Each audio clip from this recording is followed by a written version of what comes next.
Conversations and callers with absolutely no filter. Rich insisted this was a good idea. Management remains skeptical. Welcome to the 933 Experiment. This is News Radio WRVA.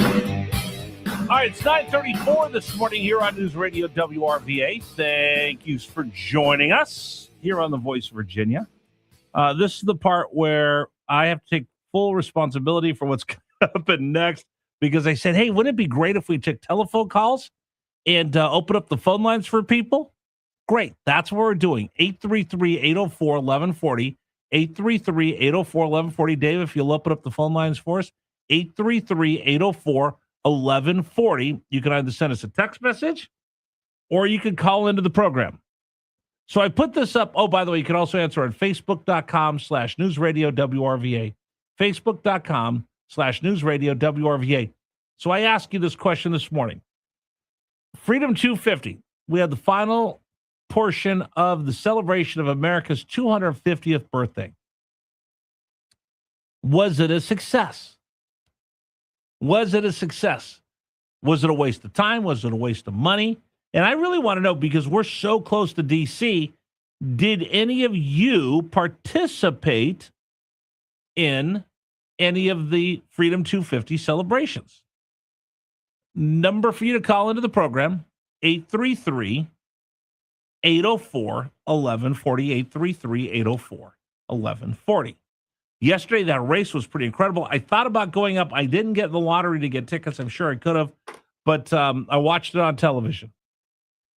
I had a bunch of stuff I had to do around the house. I said, okay, let's not go up there one more time. I've been up to D.C. quite a bit, and I had to wanted to get to bed so I can get ready for the show this morning.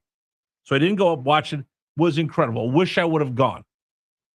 But I had gone to participate in so many other things during America's 250th celebration this summer in Washington, D.C., and they were all, I'll put it to you this way, it's something I'll talk to my grandkids about one day, that I was able to be in our nation's capital on the 4th of July.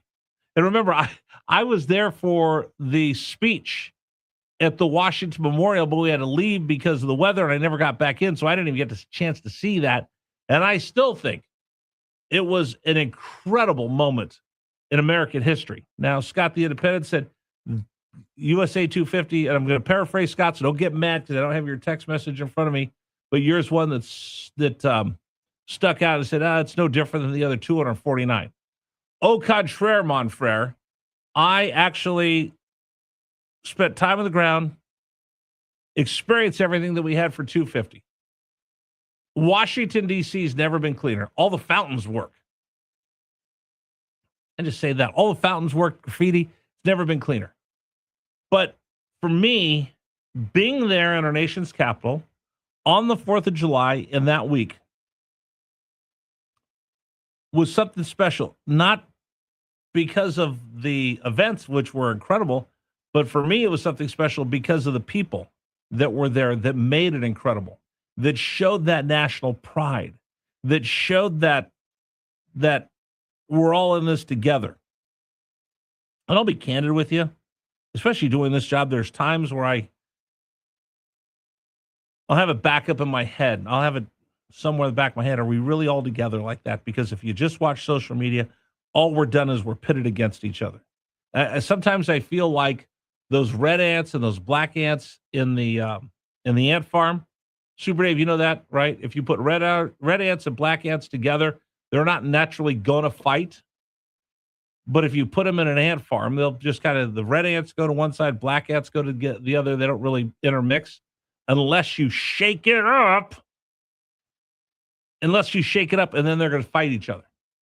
Sometimes I feel like we're that in America, where the Republicans and Democrats, we're just trying to live our lives. But then social media and everybody gets us all shaken up, so we're all at each other's throats. And sometimes I'm kind of sad because you feel like the nation is tearing apart and nobody's alike and we're not feeling it. And there's times where you just feel sad, like, what am I handing off to my kids and my grandkids one day?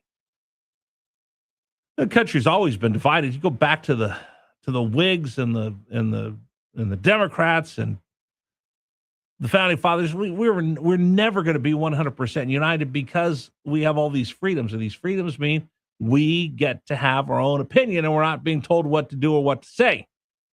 So we're always going to have differences of opinion, and that's great. That's what makes America who we are, because we're going to have these debates. We're going to have these talks, and not everybody's going to get their way all the time. Here's what I'm going to tell you.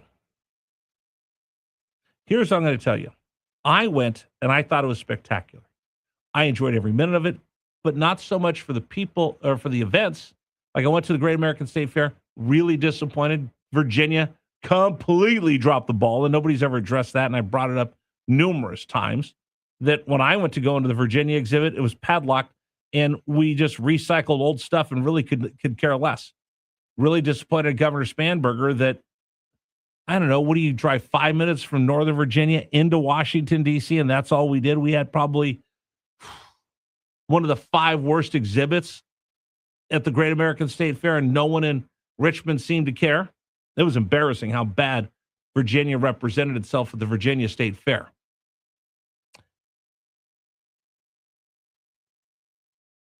I did have a good time there. I didn't get to see the rodeo because it was too hot that day, but I still will cherish that moment going to the Great American State Fair for the rest of my life. I got to see the flyovers. They were incredible in Washington, D.C. That was amazing. But the thing that really I loved was just sitting talking to people from around the country. And maybe we take it for granted, but there were people that saved for years and drove cross country with their kids, and they stopped along the way just to see America. And they got to D.C., and that was their big family vacation that they planned, to come to D.C. for our nation's 4th. That was inspiring. I've done that trip. I've gone where I just stopped and talked to people along the way. You get to see the country like you never had before. If you fly across country, you never see all the parts of good at Texas and Oklahoma and Georgia and Tennessee. I've driven cross country 1, 2, 5 times. I hope to do it again. It's pretty cool. So here's what I'm asking. Phone lines are open. 833-804-1140. The reason we do this is I still want to remind people that you have a voice on talk radio. Sometimes we'll get into things that are pretty big. Sometimes we'll get into things that are a lot of fun. But I'm just reminding you, for a radio station that doesn't take a lot of telephone calls locally, I want to start doing more of that here on Richmond's Morning News. So we open up the phone lines. I fought to do this. 833-804-1140. Just whether you went up there or not, what did you think of the celebration of America's 250? Compare and contrast it if you want. Those of you that are old enough to remember the bicentennial, did we do a better job this year than we did for the bicentennial? Did we do a better job this year for the semi-quincentennial than we did for the bicentennial? 833-804-1140, 833-804-1140, the number for you to join us. Hubby and kids went up to the race and said it was amazing. Everyone was so nice, joyful, helping each other at the side of the track. Awesome event. Somebody else said flyovers were absolute fire. Love to hear that. Like I said, I just was sitting there talking to random people, and we all just stood and talked around about how much we love this country. To me, that was inspiring. Now, here's what I'll tell you if you want to compare and contrast. I think our semi-quincentennial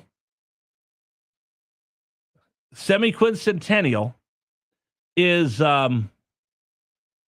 pretty amazing. I thought the events, I thought the flyovers. People hated the UFC. They hated so many things about this. But you know what it was? It wasn't the elites. I got somebody who's doesn't like rodeo. I'll leave that alone because don't take me down. Don't take me down your goofy take on rodeo if you've never been around the cattle industry. So I'll just leave you alone for that one. Here's what I'm going to tell you. One of the reasons why people hated the semi-quincentennial celebrations, number one, it was Donald Trump, but number two, it was American people, regular, everyday people, blue-collar people people that got in their minivan and drove from Iowa to Washington, D.C. People got in their pickup truck and drove from Florida to Washington, D.C.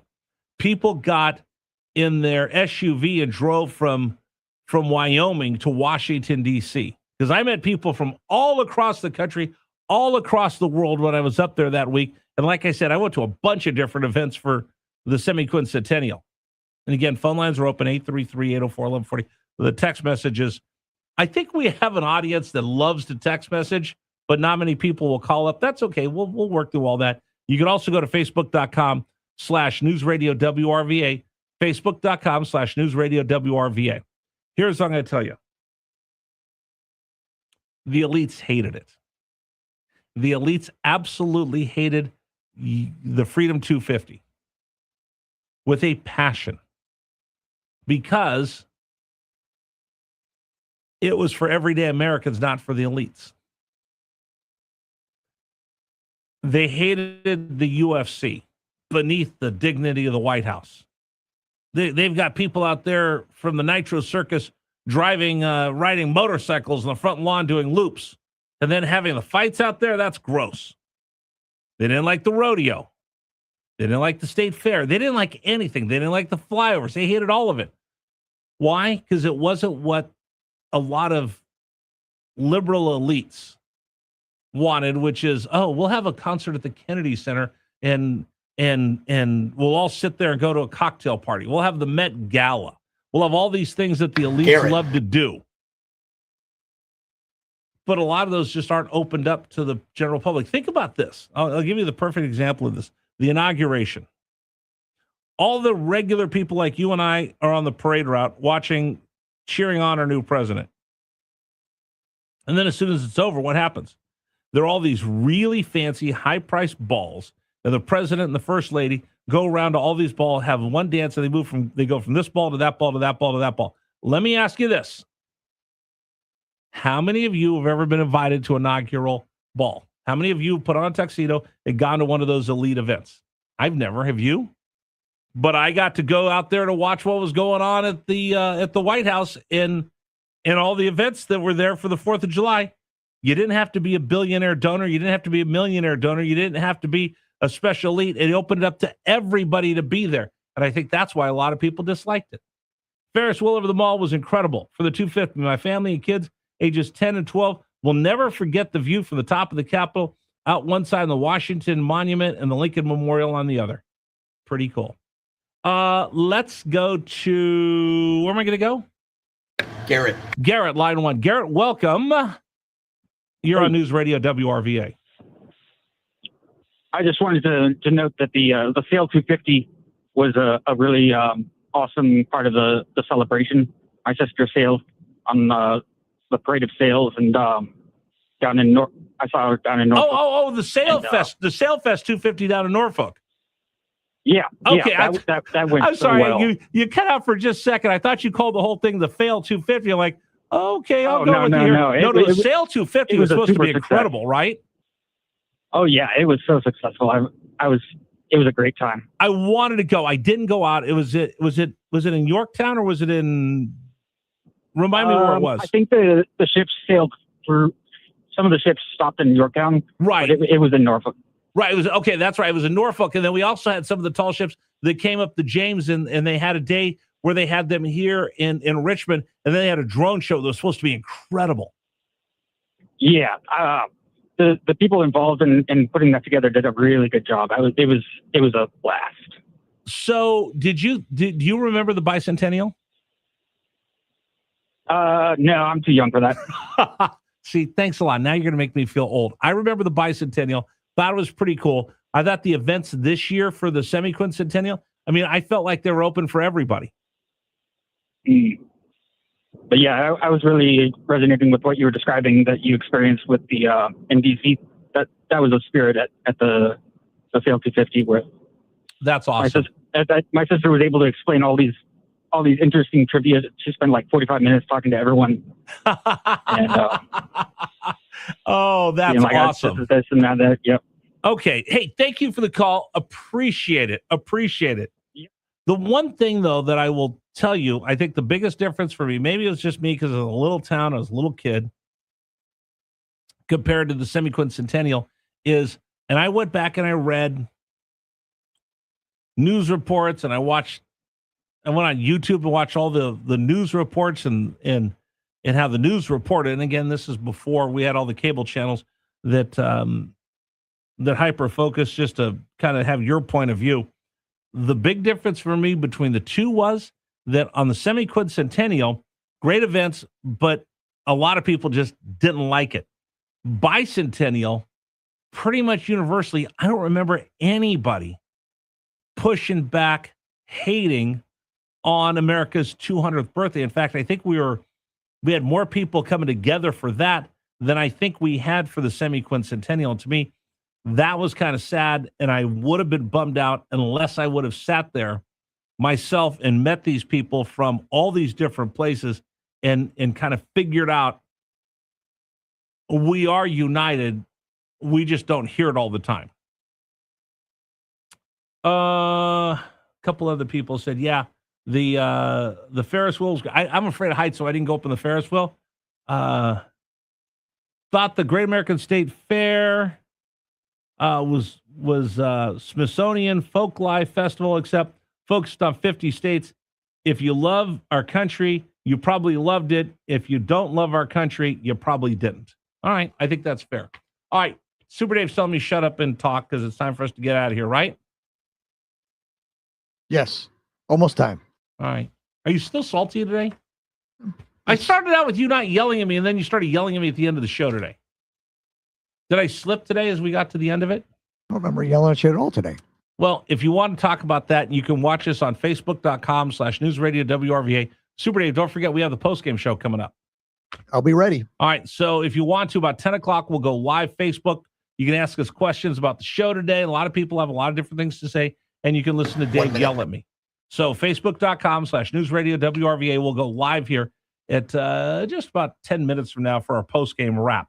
All right. Today's program brought to you by Freedom Services and Training, the biggest little gun store in town, located in Mechanicsville. All right. I'm going to put up more pictures, and I got video from our RVA community cookout. We'll do that for you coming up today as well. So make sure you check us out. News Radio WRVA and Rich, the number 4 America, Rich for America. We'll put all of that up today on social media.